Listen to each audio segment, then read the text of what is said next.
Good day mga ka-story. So ayan, ngayon na naman tayo nakapag-vlog sa ating sari-sari store.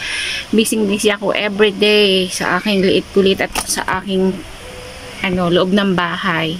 So hindi tayo masyadong focus sa tindahan today. Naka-focus tayo kay liit kulit tsaka sa paglilinis at pag-aasikaso ng ating bahay. So So, update tayo sa ating sari-sari store. Ayan, ngayon lang tayo nakapag-vlog. So, ayan, yung ating bagong paninda so far, mga ka-story. Maganda siya at mabenta. So, ito yan, yung mga tsinelas. Hindi tayo nasisiruhan everyday. Araw-araw may bumibili. And then, yung ating accessories. So, ito na lang yung accessories.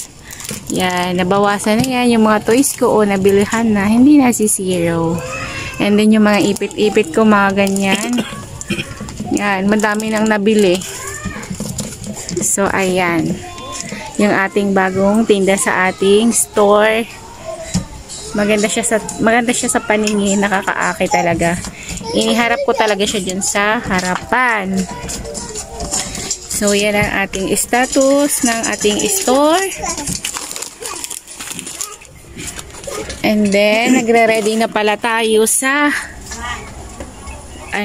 sa Pasko. So, alam na natin kung kailan ang hakot day ni Pure Gold at sa 12 yon, 12/12. So, alalay na lang yung pagbili ko ng mga paninda natin. Yung meron lang maibenta. May maibenta lang tayo. Lalo sa chicheria, hindi na ako masyadong nabili kasi sa hakot day ko siya bibilihin lahat. Hakot day tayo magre-ready.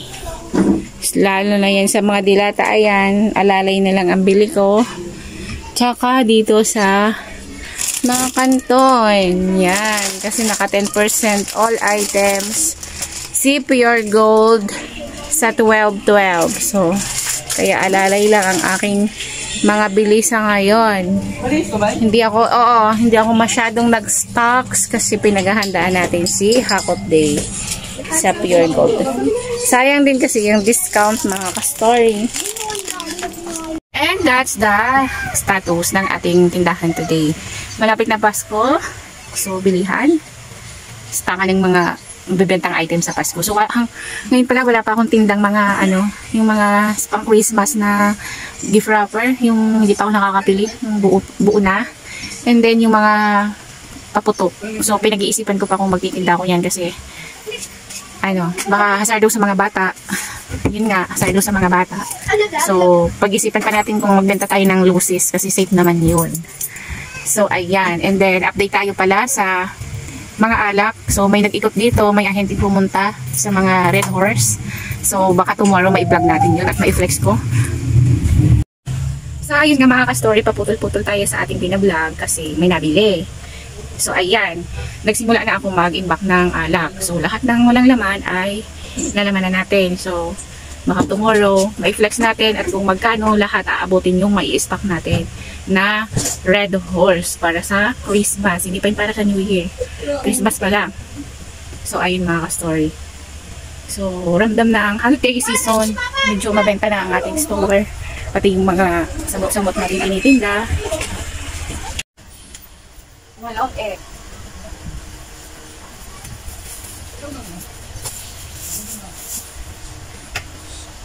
Kano po RC? Ang RC, malaki lang din. Maliit. 10. 2, 4,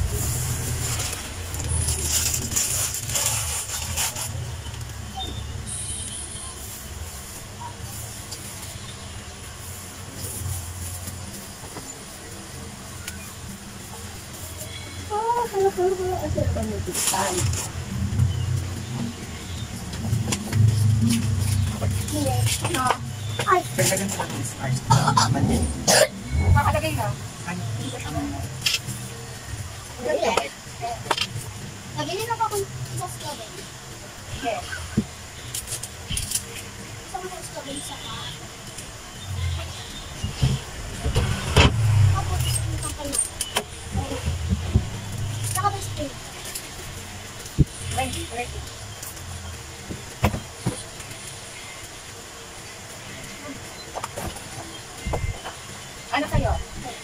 Sige, kuha. Kuha. Isa sa lagi mo na.